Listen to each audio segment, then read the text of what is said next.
Hello, it's Tuesday, February 3rd, 2015, and this is a Playscii development update. So there's been a lot of progress since the last video I did. One of them that you can see very immediately here is that there is now a tool settings panel. There are 3 tools in at the moment: the pencil tool, which you can use to scribble around, the erase tool, which you can use to erase stuff, and then the grab tool, which just grabs, which just says, give me the current value of something. So I've been making some edits here. You may notice that that I can now resize the brush and paint or erase with a larger thing. I can also hit Control Z here and undo all of the changes that I have made. And then I can hit Shift Control Z and redo all of them and so forth. So yeah, those are some big exciting things. Another thing is that if I switch over to this Playscii art here, it now displays large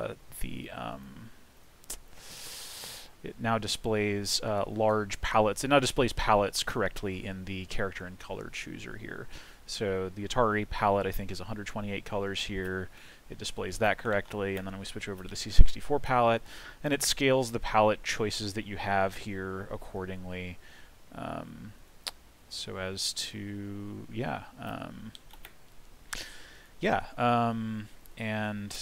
so it was a lot of work to do all of this. This was just a bunch of UI stuff.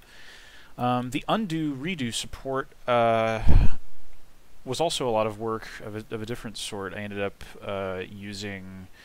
creating this concept called an edit command object that stores transformation data. It's basically an implementation of the command buffer software design pattern. Though I'm not actually sure that I'm doing it right, and there's still definitely some bugs, like you can accidentally do edits that will affect things.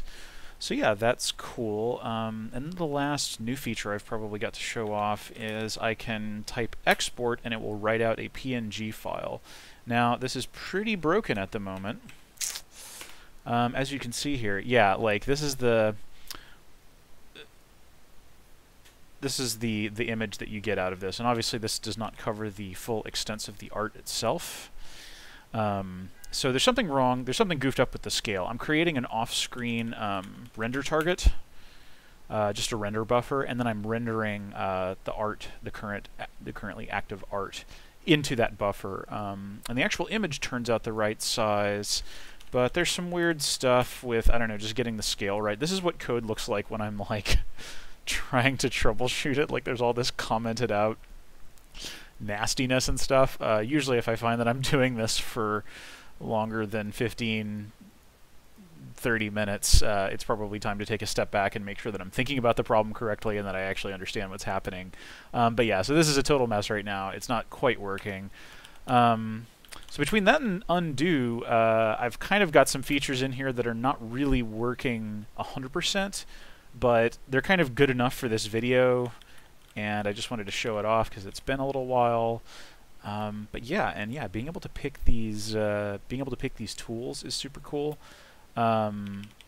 It also, oh yeah, another big thing is that it actually, this is something you take for granted using Playscii or something, is that it actually shows the preview of what kind of edit you would do on the cursor. Oh, and it doesn't follow the numeric, the arrow key. And that includes masking. So to get an easier idea of why this is useful is I can turn off, every tool has an effects character, effects foreground and background color mask that kind of changes the paint or erase operation that you're doing. So I can change this to, you know, I can paint this and it's actually just changing the foreground and background color. And see, I can change that. This is sort of a window into like what's really going on when you're making, you know, when you're making art with this program. And then I can turn off the background art mask, and it really is just changing the foreground color. So we can make green rain and red earth and so forth. So yeah, that's what's happening there. there's definitely a few situations here where, when you're going along and you're using this thing, like the effects of erasing the character is kind of, let's see, is this actually working correctly? Yeah, so visualization of erase operations is harder and weirder, and I think that's kind of inevitable as you get, let's see here. Sorry, I'm just dinking around here.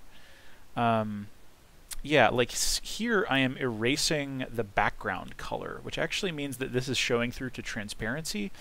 And actually, yeah, like if I, just to test a theory here, I'm going to open that image back up. And yeah, you can see it's actually opening my goofed up piece of artwork here. It is actually writing to the alpha, like this is the transparent background here.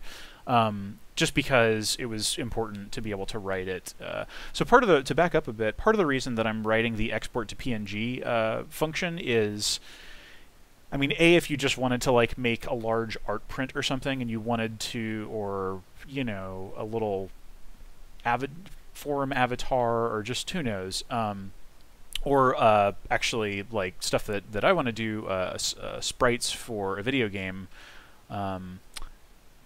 yeah, just being able to have a native one-to-one with the original character, with the source character set resolution version of your artwork, that seems pretty important. Just because, yeah, like I think, people like ultimately Playscii is going to have, its own game object system, and I'm going to write my game in that, but other people might just look at it and be like, hey, that's a cool art tool, and I just want to make my sprites with it. Including myself. There's other projects in the future after Game 1 that I want to make that probably just, it makes more sense to use a traditional sprite-based engine, or like Doom. Like I want to make Doom wall textures for Doom engine projects, wall and enemy textures, and so exporting, at 1-to-1 res with proper alpha so that you can have transparent PNGs and all that. Is actually, that's, I consider that a critical feature, even if technically you could just, like, if I was doing a piece of art and I really wanted to show it off, I could just screenshot, what I've got here. So yeah, but as I was saying about the effects of erasing and stuff, it's a little hard to visualize some of this stuff, and you can actually get into situations where, like I can go to the paint tool here and I can just paint the foreground color here. Let me do it in a patch that's kind of blank right now. And then when if I want to paint some characters that, yeah, see, it's actually already painted. That swatch that I painted with the red foreground color, when I go in and I only paint with characters and I paint with a bunch of D's or just whatever, it's like it shows that foreground color painting actually did have that effect.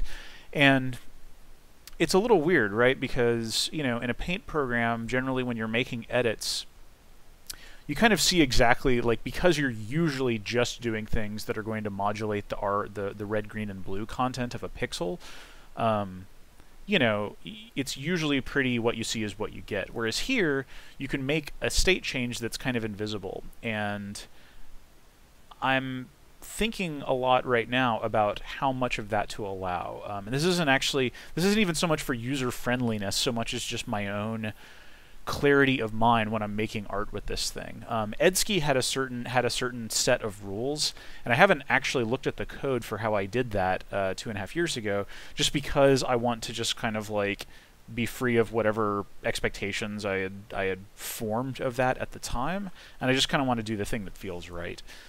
So yeah, that's a little tricky and weird. I don't know. This may be hard to follow if you're not like super immersed in the development of this program like I am. But yeah, ultimately it'll translate to, when I paint something in this program, I can, it kind of does what I expect, and then later when I make a change to another part of the art I'm working on, I don't get this weird, I don't get something weird.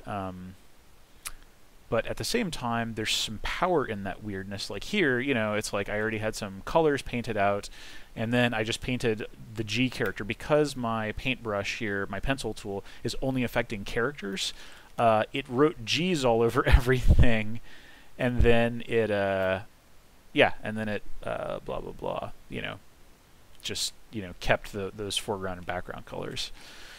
So yeah, I'm figuring out how to do that. I'm also, I've been going to the pop-up here to choose different tools, and that's because I haven't actually bound a keyboard shortcut yet to pencil, erase, and grab, even though I absolutely want to.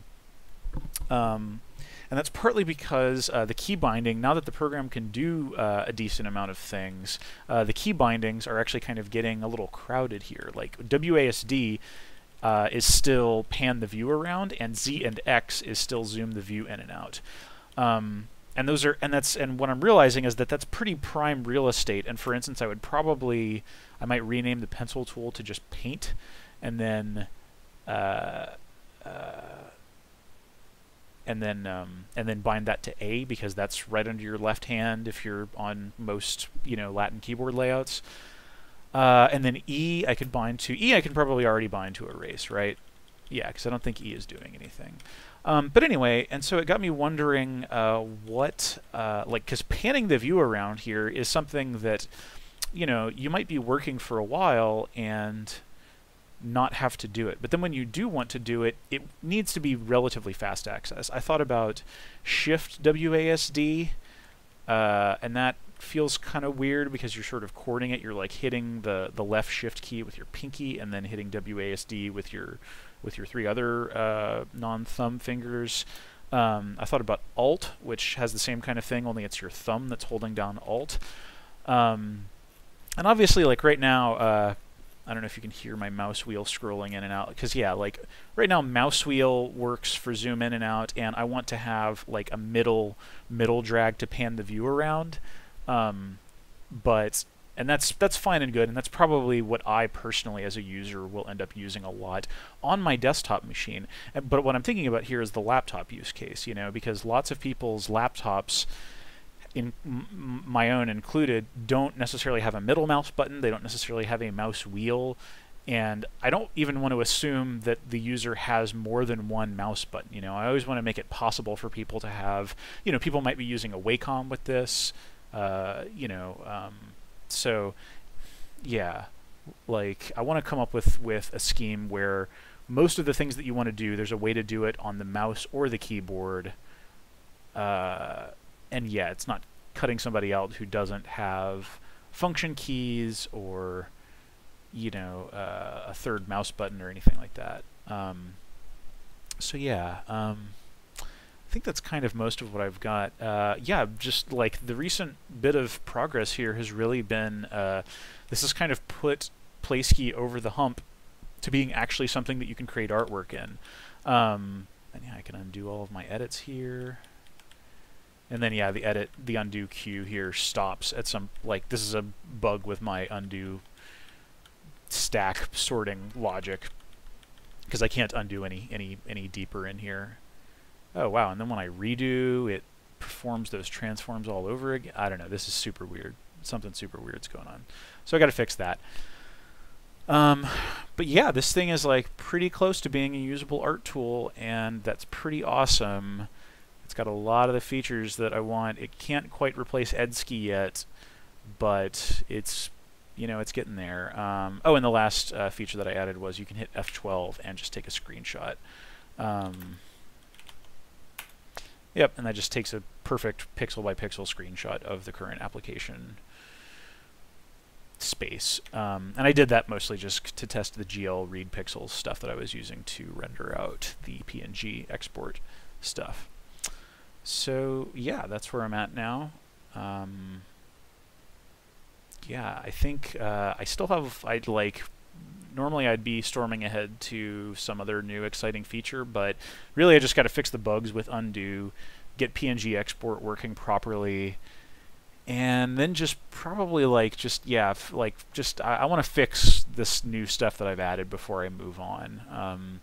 Then I can really just start thinking about sanding it, just making it so that, I don't know, yeah, I won't bore you with my future release plans. But yeah, so I'm going to make a Windows build of this. If you want to run from source on Linux or Mac, you can sync from the code from the project's Bitbucket. or on Windows. Or if you are using Windows and you don't want to have to install Python and Playscii's dependencies like PySDL2 and stuff like that, it's now pretty easy for me to crank out Windows 32-bit Windows EXE builds that will run on, basically any version of Windows that you can throw at it, assuming that you have compatible hardware.